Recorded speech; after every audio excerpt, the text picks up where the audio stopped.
Welcome to HISadvocates.tv Live. My name is Kelby Smith. This is a new time and a new space and a new world. We are live on HISadvocates.tv. It's my own private web server for streaming. We're live on Roku, Amazon Fire, Android TV, Amazon Fire. I already said that twice. Roku, Amazon, and Apple. We got 4 networks that we're live on, and we're live on our own servers here on HISadvocates.tv, and I'm hoping we're streaming, because there has been times in the past where people are telling us we're going down, and tonight it is going down, meaning we are going to drop what's happening with the Great Reset and why they have to destroy in their mind this world and bring about trying to remove themselves from karmic retribution at the same time, and by giving us full disclosure. So I'm excited about the element of us being in front of this, because there's so many people in this world who do not have a clue that this is going on. And there's so many people in this world that are not talking about what is actually going on. And it's almost like they have got goggles on. And so I have to sit there and just ask myself, what the heck? Why is the world blind to what's going on?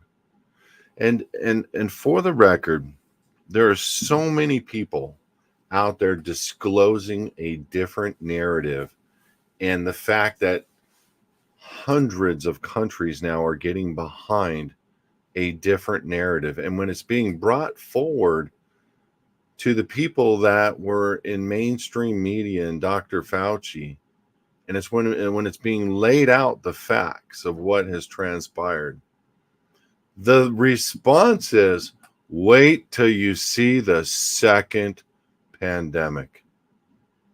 Like they know what's going on. Like they know what's going to take place. So for the record, there was a disclosure called Event 201 with John Hopkins and the Bill and Melinda Gates Foundation. And the event basically talked about everything that transpired within the subsequent months, meaning 2 or 3 months after that event took place in November of 19. The event rolled out. So here we are in 2023. We're in full motion view with everything that's carrying forward in a live stream model where they're telling us everything that they're going to do. And I'm going to tell you right now, it's kind of creepy when you take a stand and you look back at, like, why are they telling us what they're going to do? Supposedly today, President Biden was recorded on the back end system of whatever within the White House, and it sure sounded like him.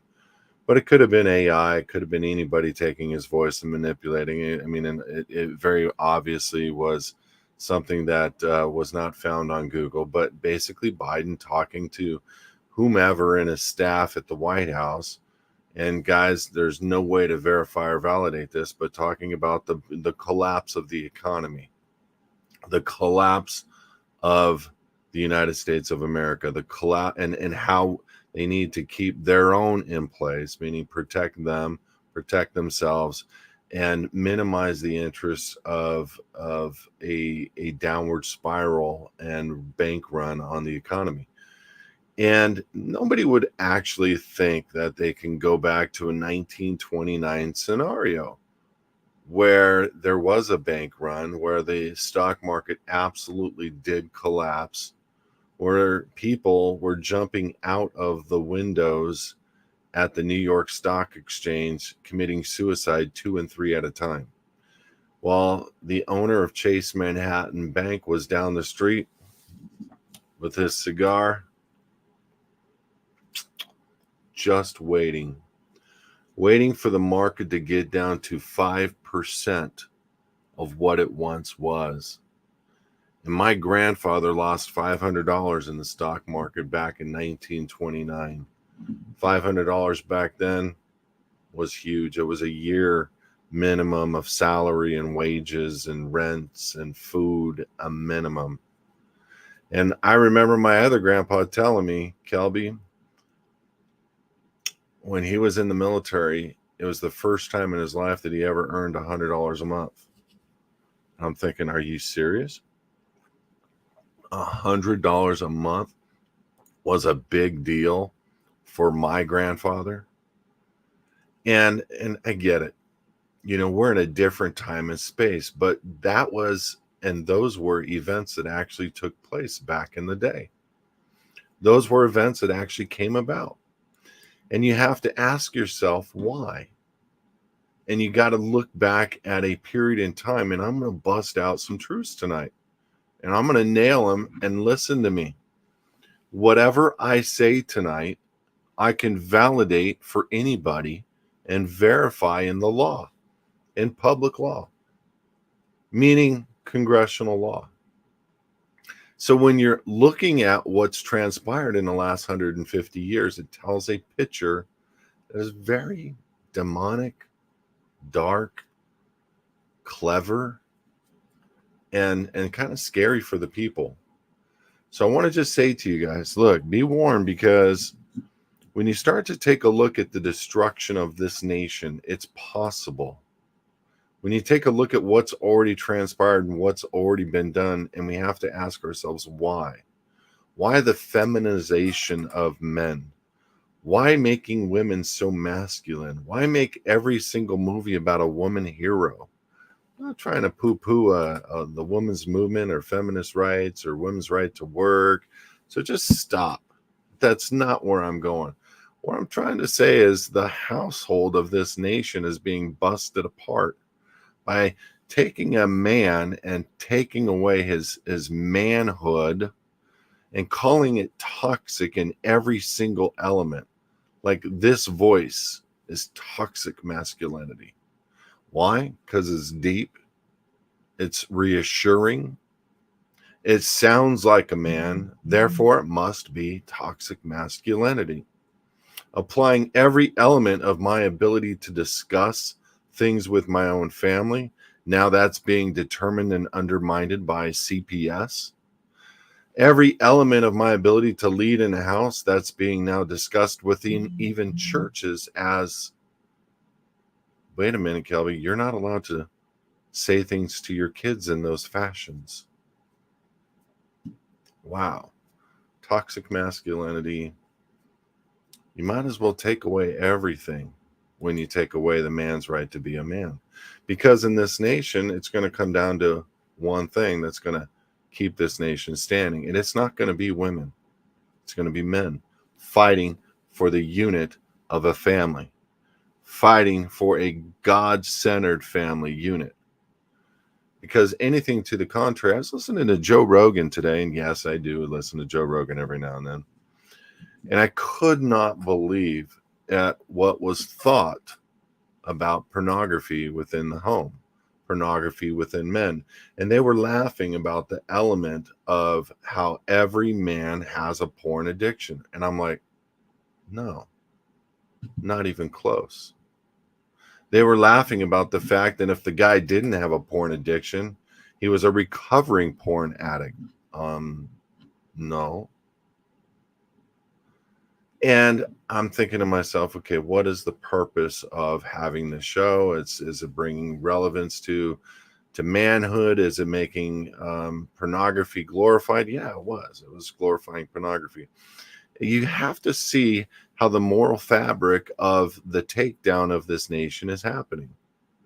If you show enough men pornography, they've done studies on this, and then you introduce in that pornography a man with another man, and then that guy is grossed out at first, maybe, or maybe he's just plain not, he's gay, and he decides to transverse over his sexuality from being a hetero to maybe now being a bisexual.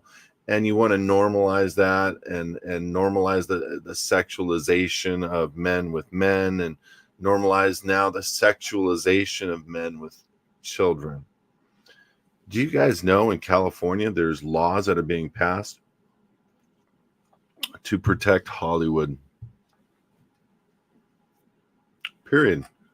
Pedophilia laws that allow them to do the things that they are doing to children.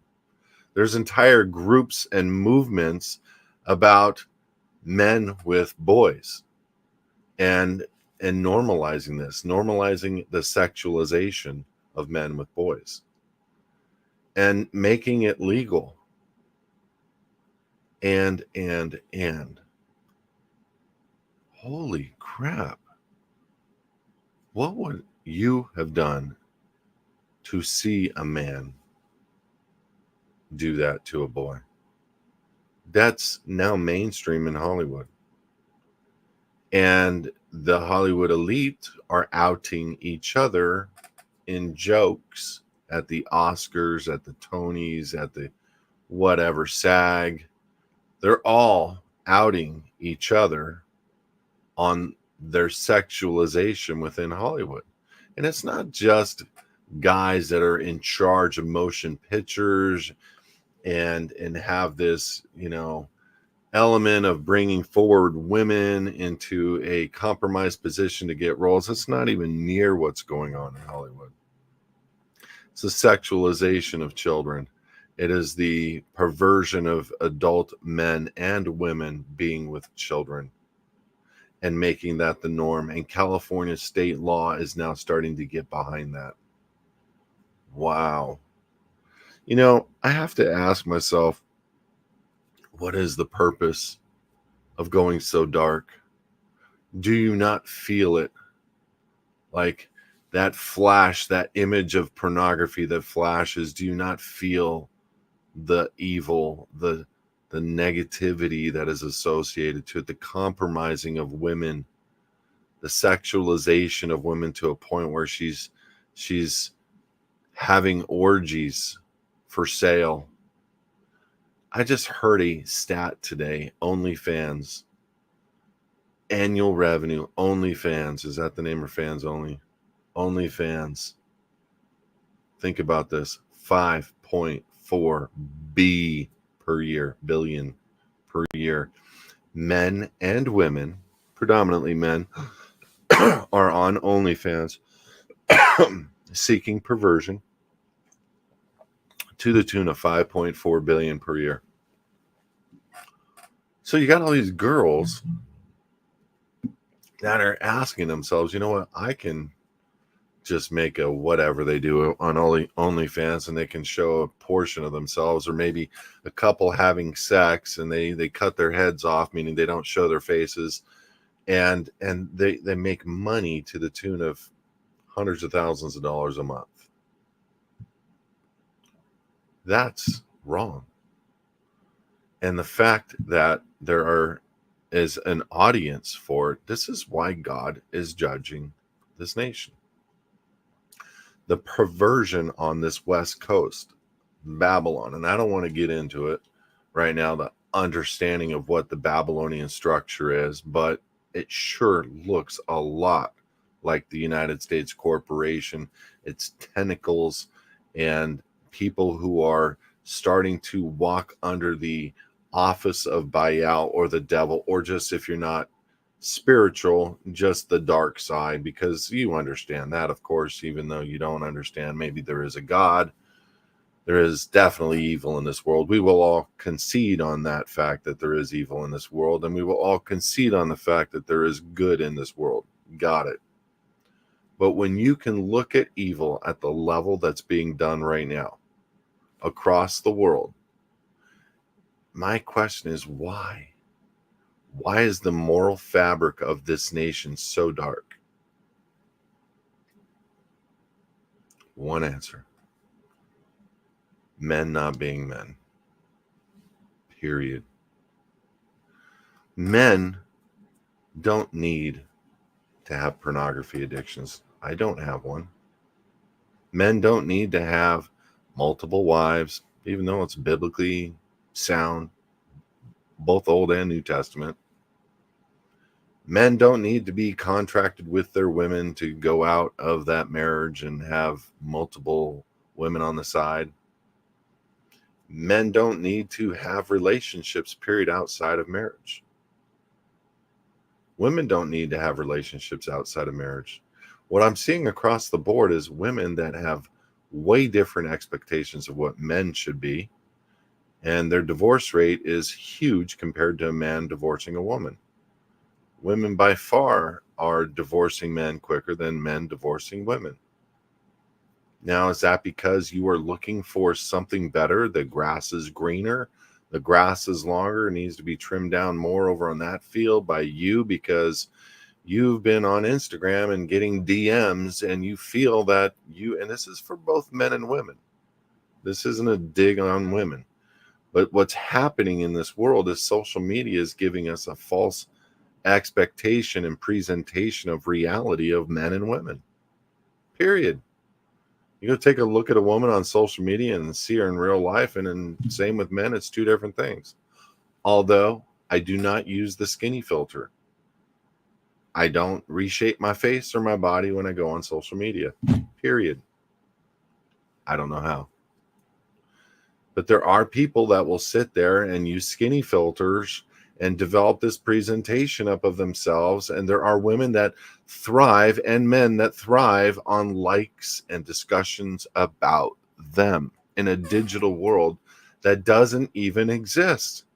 And they think their value is based on their Instagram and Facebook and Twitter and TikTok likes.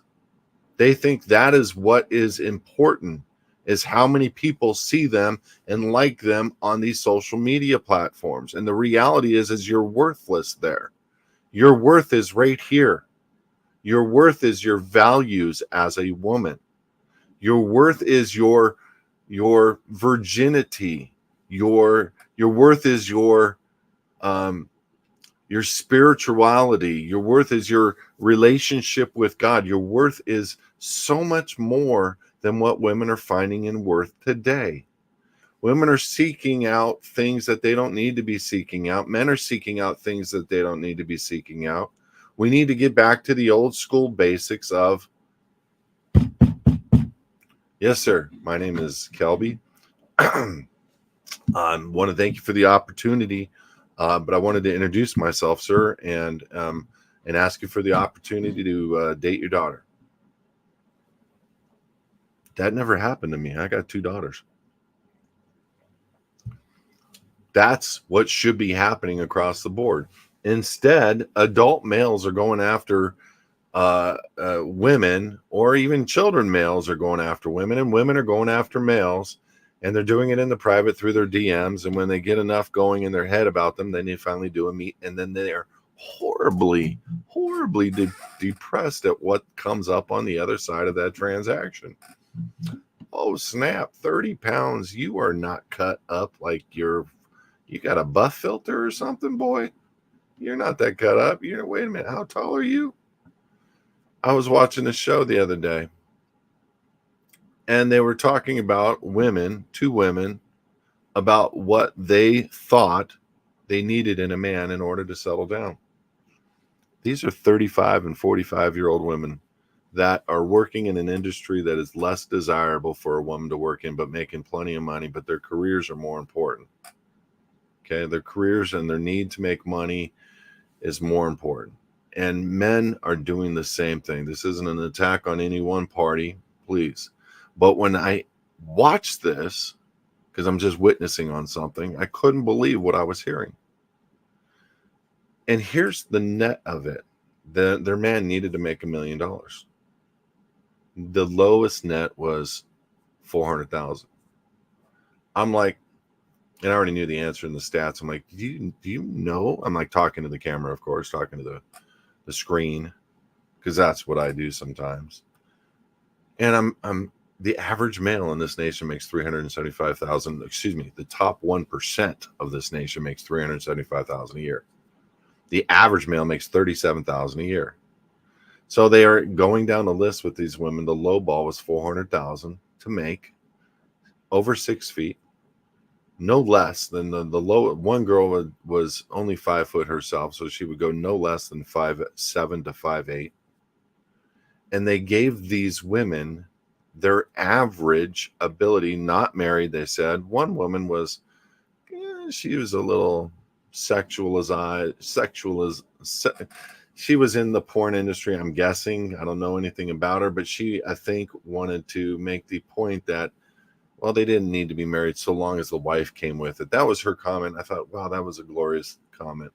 And the point I'm trying to make is what they were going after represented 1/1000th of 1% of the population. Meaning there's no way in heck you're going to get married. It will be an absolute fluke to find that person that you're looking for. And why do these women think that? Because of Instagram, because of Facebook, because they've built up this persona and self-worth we all have of this fakeness that we're putting out to the generalized world. And you know what? I'm actually proud of some of the people out there. They don't care what they look like when they make a post. They just post it. And then there's some people that takes them 35 minutes for one angle on one picture. And no wonder you're faked out when you go to that first date and that other person looks at you and goes, dang, you fished me. You know, you baited me, you hooked me, you got me here, and you're 40 pounds more than your pictures everywhere show. And I even background you. Why don't we go back to old school ways? And how would you do that? You would meet people in an environment that was acceptable, normalized, where you can actually have their family in front of you. I mean, back in the days, it was much different. Marriages lasted and there was a lot of love. And you can actually put that woman that was 90 years old on a throne and a pedestal as the true matriarch that she is, because her family is below her. And what a badge of honor it is to see the offspring of her children, grandchildren, and great grandchildren all before her, honoring her on her birthday. That, to me, is more of an honor than anything else, to carry forward a bloodline, to carry forward your heritage, to carry forward a life and bring a life into a mature morality before a God. And this is what we're missing in this society. And everybody wants to say God does not exist.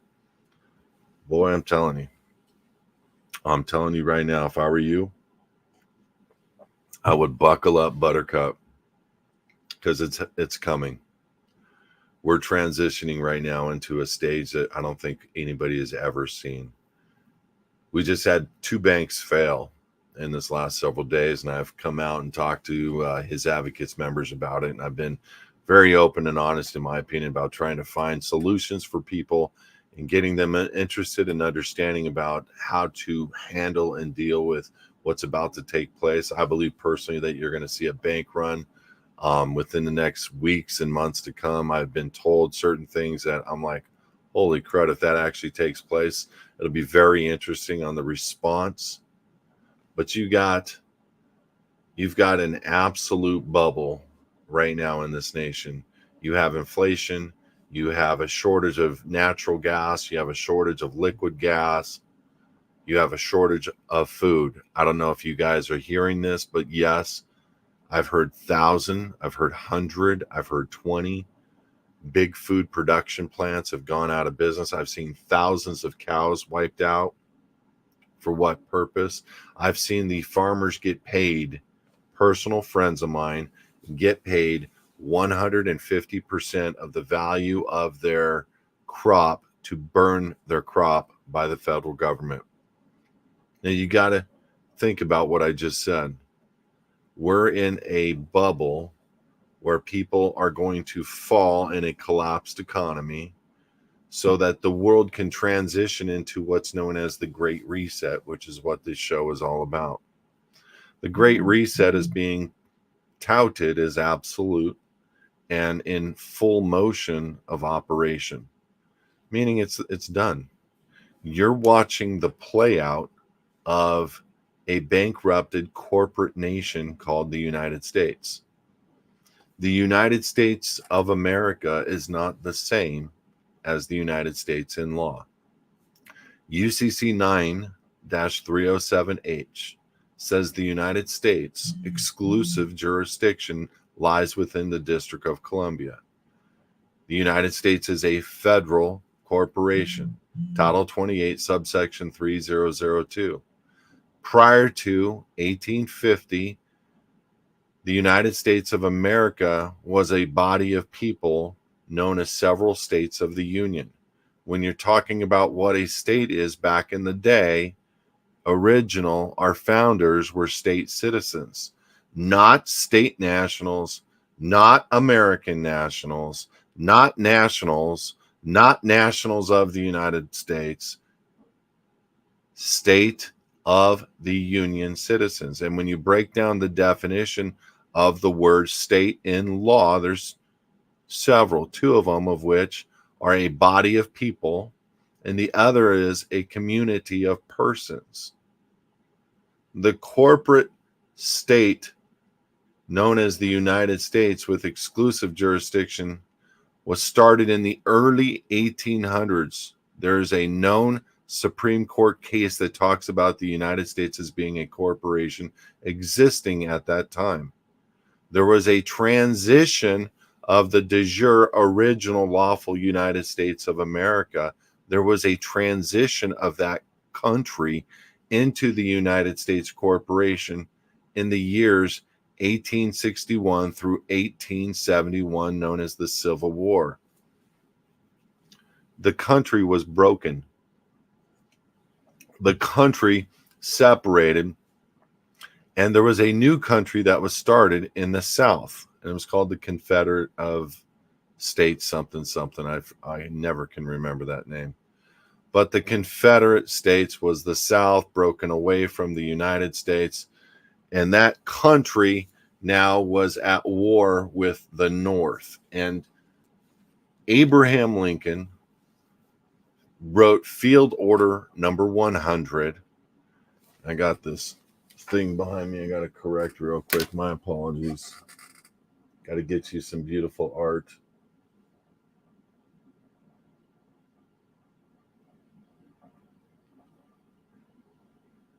Sad to say, huh? I'm right in the middle of this. We'll go. There we go. General Field Order number 100 to the North Generals. It was basically one of the first executive orders by Abraham Lincoln. And Abraham Lincoln was known as the last de jure original lawful president. Technically, he walked in and was the first de facto president. Abraham Lincoln was assassinated for any number of reasons. I'm not going to get into that, by John Wilkes Booth.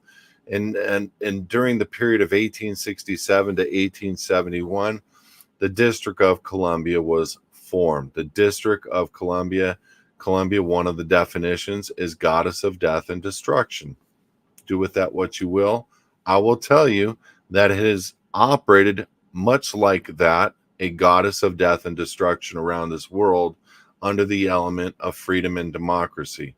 So we went from a republic in 1871, literally, to a democracy as a corporate-owned, corporate-ran, where the de jure original lawful, which is what de jure means, gave over to de facto corporation, not by right, not by law, that's what de facto means, to the corporation known as the United States, total control of this nation.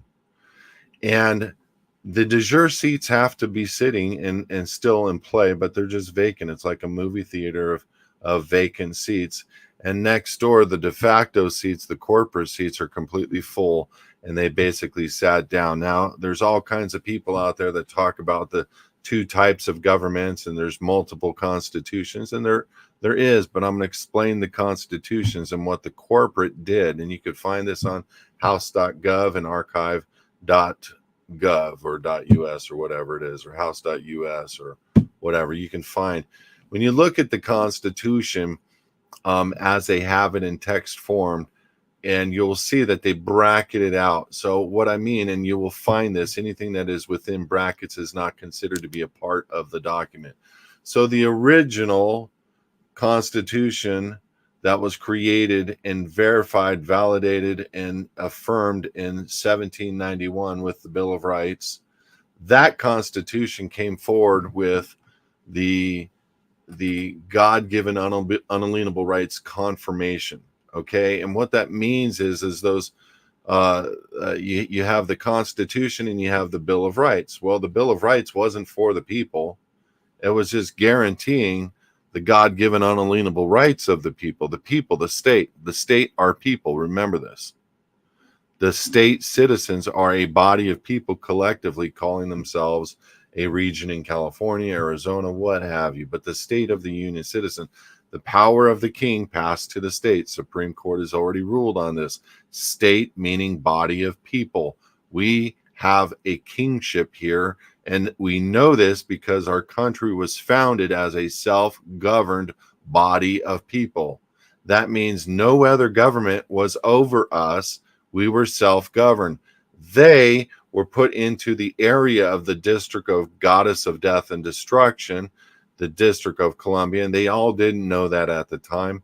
They all probably didn't even think that at the time. Only one man wrote or dreamed out the streets and how they would be designed in the District of Columbia. It happened to be he was a 32nd degree Mason, and he happened to write all this esoteric compass and ruler and pentagram and tree of life and all these things, the elements on the earth, everything, all these esoteric things written into the streets of Washington, D.C., and surrounded by these 12 pillars and these known as a district.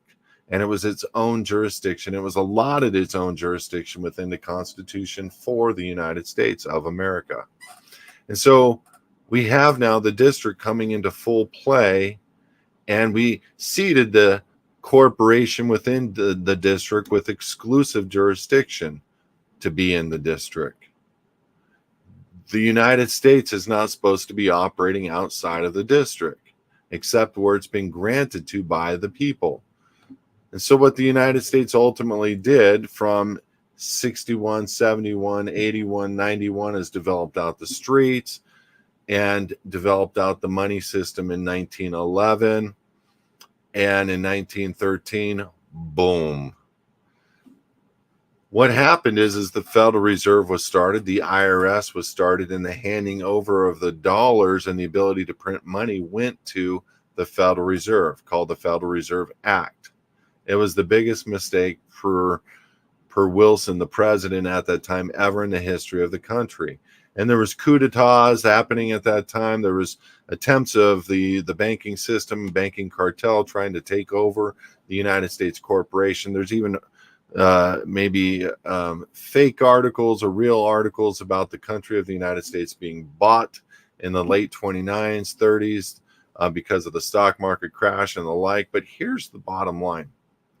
The corporation was operating like a corporation. It was operating like a for-profit with the banks and the banking system. It gave away our ability to control and print the money. And it also, because of the high fees and because of how they structured it up, they put us into immediate default. And so from 1911 to 1933, they took the gold off and out of, quote unquote, our reserves and took control of the gold. And then in 1933, this is no joke, after the collapse of the economy in 1929, while the head of Chase is down at the end of the block smoking his cigar, watching people bail out, watching the entire economy collapse, jumping out of the windows, he makes a buy order at 5%. And buys up most every single stock collapse that happened that day. One family. You might bank there, Chase Manhattan Bank. You've heard of them, right? Okay. So with a total collapse of an economy, people were hungry. Food lines were taking place and people were feeling it. But back then, that was a different story. 25% of the population lived in the cities. 75% of the population lived in the suburbs. Most of the people in the suburbs did not feel the collapse. They had food, they had lambs, they had cows, chickens, eggs, they had rabbits, they were growing food. Corn was rich, everything was fine, everything was non-GMO and organic and tasty and delicious, and there was no such thing as a great recession in the fields, in the suburbs, in the farms. None. I talked to many grandfathers back in the day and figured that one out. I'm like, wow, And then from 33 to 35, they made a new deal. HJR 192, the bankruptcy of the United States. That means no longer does the United States get to say what's going on. It's the creditors of the United States gets paid 100% of all taxation, 100% of all anything coming in, including but not limited to people going to jail. And I'm going to explain the bonding system and everything another day. But the bottom line is they bankrupted the corporation. They made everybody think the corporation was synonymous with the United States of America. They actually made it illegal to own gold if you are a United States citizen, and made everybody think being a United States citizen, again, was synonymous with State of the Union citizen. One of the things I'm proud of is the research that HISadvocates has done to show the delineation of a State of the Union citizen and a United States citizen. Because there's no way to fix the United States. It's way beyond fixing. The only way to handle or deal with the issues that we have today is to go back into the elements of de jure at every local county level and to force the state back into business at a county by county basis, meaning the county board of supervisors, those people, get them away from having a compromised interest with corporations, have them sit back into their de jure capacities, have them operate on a de jure level without corporate interests, without private interests, without private banks, and without owing any banks. Because right now, the trillions of that come in, it's already come to light that the the Pentagon has lost over 38 trillion since 2001 on the first disclosure of 2.3 trillion on September 10th. Donald Rumsfeld made an announcement that that money was missing. Do you know how hard it is to make 2.3 trillion disappear? Okay. So if the head of the Pentagon, Donald Rumsfeld, cannot find out where the money is going, we know there is other systems that are at play ruling the world, ruling the Pentagon, ruling the military industrial complex. See, these power guys that are at the top handling the Great Reset, handling these things, they definitely know how to construct business and handle business amongst themselves and not let the right hand know what the left hand is doing. It's called compartmentalization. It's genius. And they've compartmentalized the United States in every form and fashion away from being the United States of America. Now, from that period of time in the 30s, they've created the New Deal. They gave everybody an employment ID number, proving that you're an employee holding the office of employmentship with the United States. Now you're a United States citizen. You transition from being a de jure State of the Union citizen to becoming a United States citizen around 1933, 34, 35, 36.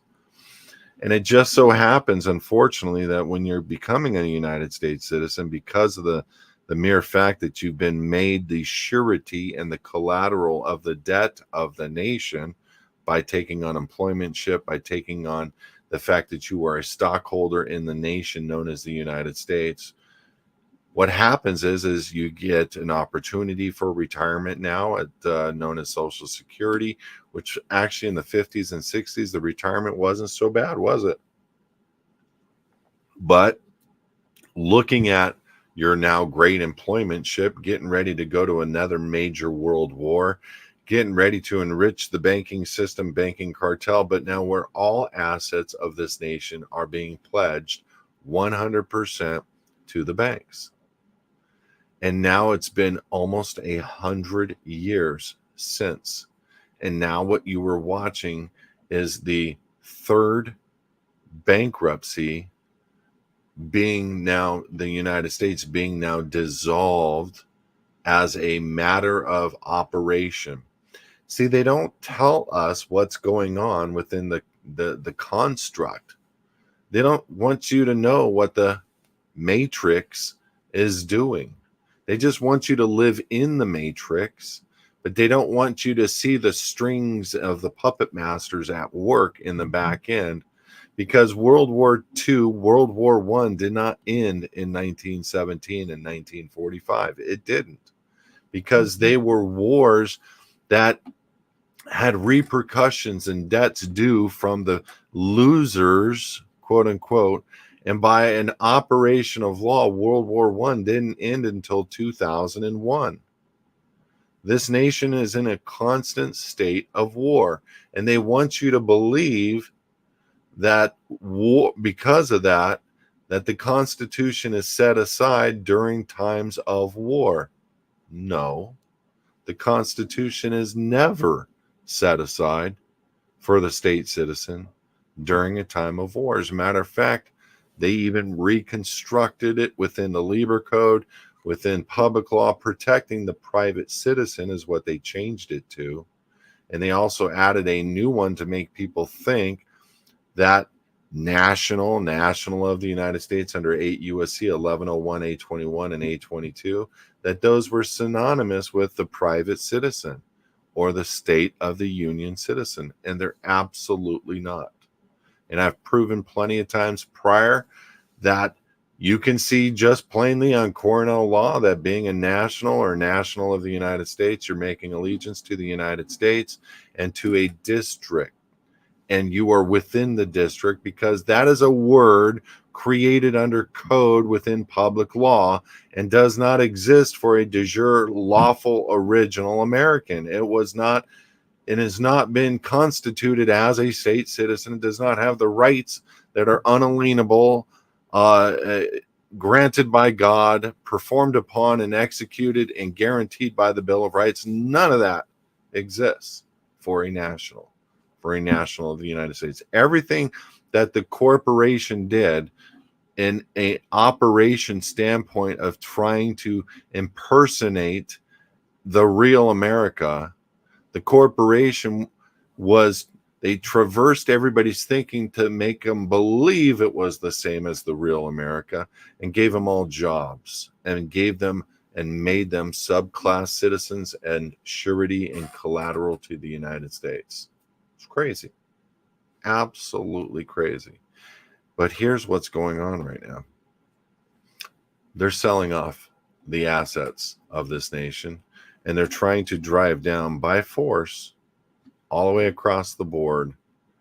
They're trying to change everything that you thought of was as the norm, and they want to flip it upside down.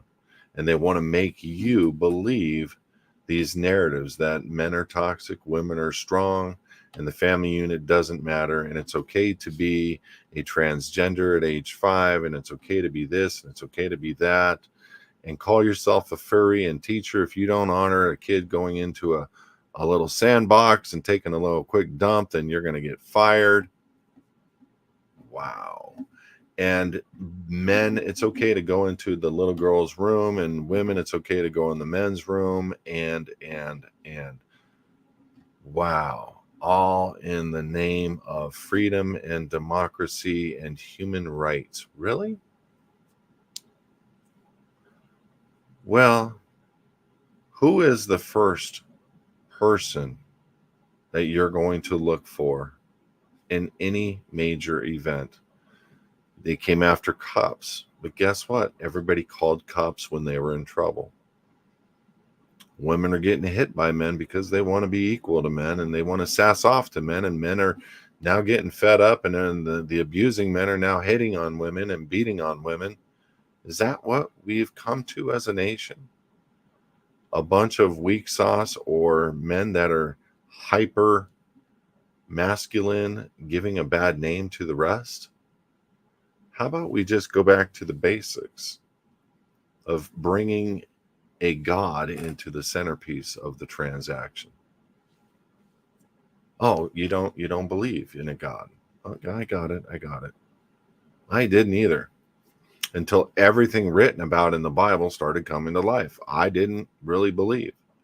And I had to verify and validate. I thought, man, this is a book. It's written to control people, manipulate people. It was written for society. And you know what? It was. But there is truth in it. And it's been manipulated by the church largely, or government corporations largely, to push people down. And certain words have been left out and certain words have been added. Let me give you just one that the corporations added for its own benefit. See, Romans 13 says you got to be obedient to your government, or you're going to reap hell and pain and chastisement from God if you don't. Well, in this nation, but you don't know this because you're not taught this in school. You're not taught this by your parents. You're not taught this by anybody really, but his advocates and a few companies and businesses and churches out there. You're not taught that you're self-governed and you have this election. It's an election. Everything is an election. People don't think IRS is an election. It is. It's 100% voluntary. I can show you, listen to me, I can show you in the law where it is an election and 100% voluntary in IRS code.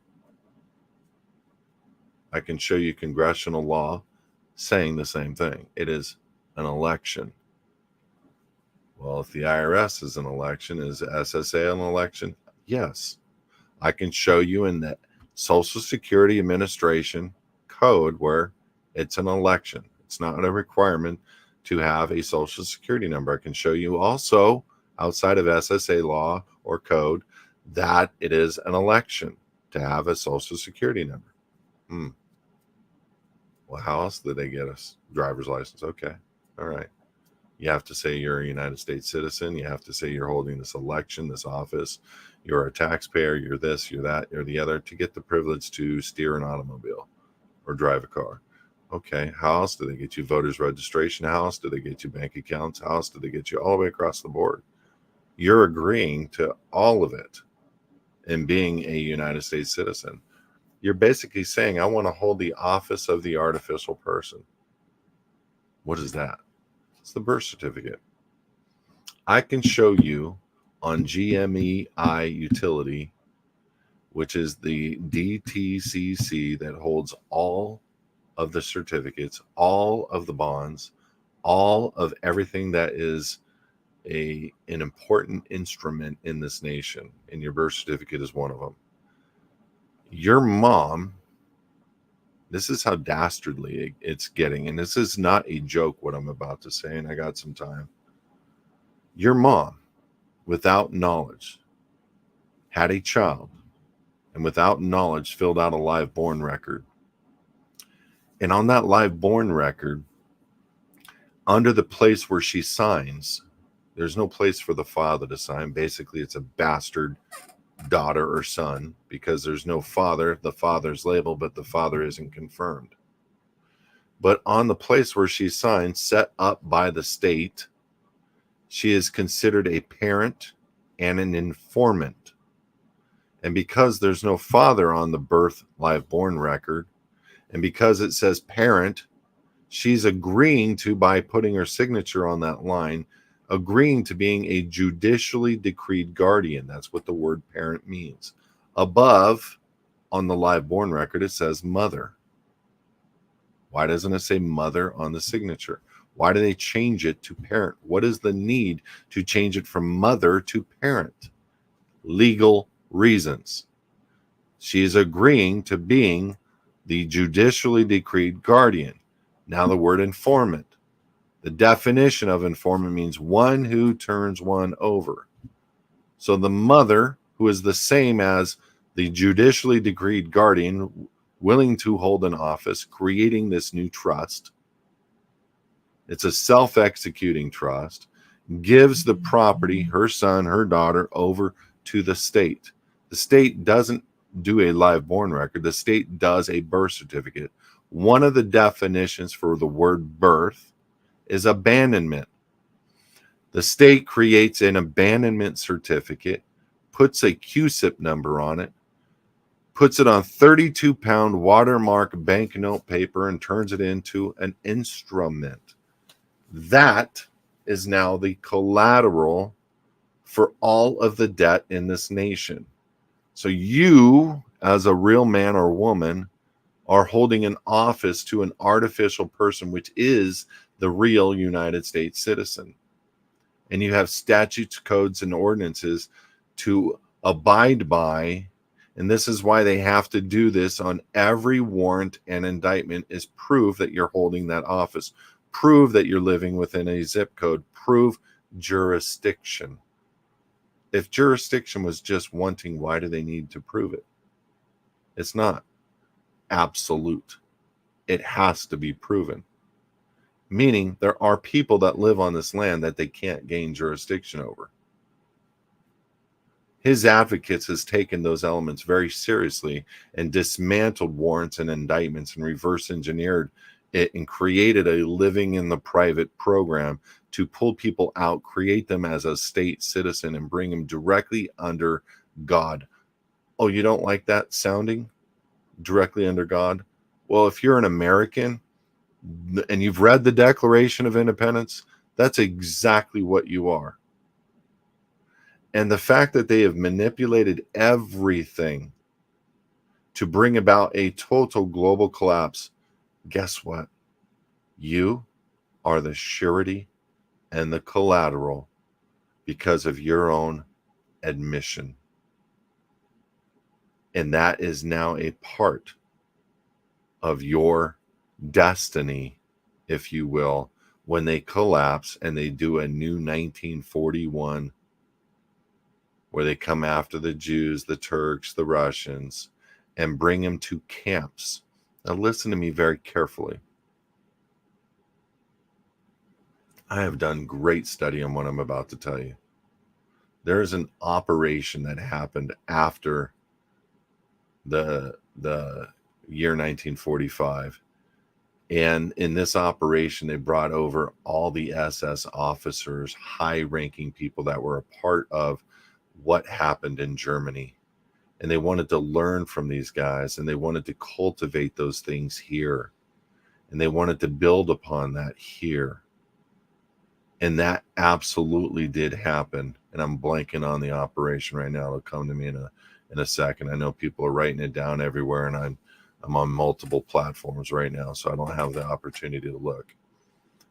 The point I'm trying to make is they brought in the structural system of controls that they did over there in Germany onto this soil, onto this land, and they have recreated the controlling systems and mechanisms. And the CIA literally has worked through its movies, into itself, through the movie theaters, through the churches, through everywhere, to program you to think that you do not have rights, that you are not under God, that you have no ability, that you must obey, that you must serve your corporate country. And they have lied to us about who we are. And we are children of the Most High God. And let me go back to one reference within the Bible. 2, Romans 13 and 2 Peter 2:13. For the believers. Romans 13, we are the government. They are to obey us. I don't care how you slice it up. If you're a pastor and you teach anything to the contrary, you have no idea of God's law or man's law whatsoever. You are not to be teaching people to serve a corporate government of any kind, or a state or a local or an emergency order or anything. You are only to be teaching them the correct thing, that in this nation, in our laws of this nation, the greatest nation on earth, we are self-governed, and the Constitution is not ours. It's to restrain them. The Bill of Rights is not ours. It's to remind them of our self-governance that is under God directly. And 2 Peter 2:13 absolutely has a word added into most every Bible except one. The New Concordant New Testament Bible. The correct Bible, correct translation, 2 Peter 2:13 does not say you must be obedient to every form of human government. It says you may be required to. Guess what? We have something here under God that is absolute. It's free will. And in this nation, you have free will. You can be under the structure, the tyranny of a satanically ran corporate structure that's flushing everything down and going to use you and your family and your grandchildren as the collateral and surety, and they're going to get boarded onto something, and you're going to see a destruction in this nation that's horrific. Or you can come out and you can be under God and have the protections of God and not participate in the plagues of destruction. Now, take the Bible out of it. Take God out of it. Because many of you don't believe that. I get it. These guys believe in it. The guys that rule the world believe in it. These are Satanists. They believe in Satan. They believe in something that's dark and demonic. And every action of their life surrounds that. The only thing that is available is to come out under the protections of God. And in this nation, it's not only written into the law, it is still intact, because it's the only way the corporation can operate. It's the only way it can exist, is that the de jure, the original lawful, it still exists and it's still powerful. Come out, join us in this ministry in developing the de jure elements of a real government back. I'm super proud of the assemblies that are out there that are trying. I'm super proud of the Republic for the United States of America, who re-inhabited in the 10, 11, and 12. I'm super proud of the existing structures. And here's the sad thing. The people that hold oaths within the corporation, their private personal interests have obviously overtaken their personal obligation to the reason why they're in office in the first place. They hold an oath to uphold, support, and protect and defend the Constitution for the United States of America. And they are all in conflict. And many of these people that are in an operation of governance, of the Congress, of the House, of the Senate, of the White House, they're operating in a form that is outside of their oath of office, punishable by death. That's how far it's gone. Their personal interests, their personal gains are all tracked, are all noted. Their corporate interests, their desires to fund military operations that are outside of the United States, their desires to meddle in people's businesses, their desires to fund operations to cover up what their children have done in other countries. It's all very apparent. And you know what? It's going to be clear what happens to them. It's absolute. They have no way out. And everything that you see that's happening right now is what's known as a death grab. They're holding on for dear life because the people by far across this world have woken up. So they have to respond hard and fast. It's going to include power outages. It's going to include a collapse. It's going to include new monetary systems. It's going to include new pandemics. It's going to include it all. And we're still going to win. Thank you for listening. Please have people go to hisadvocates.org, register for a free membership, and start studying what we teach. You have freedom, literally, where they can't touch you, guaranteed by corporate and de jure law that allows for you to operate in the private where they have no access to you or your children or your property. And it's guaranteed and supported and punishable by death if they go against it. And trust me, God will help and honor that no matter what. God bless you guys. Good night. Thank you for listening. We'll see you next Tuesday, 6 p.m. on hisadvocates.tv. Please forward this to some family and friends and let them hear what's truly happening in this nation and this world. God bless. Thank you.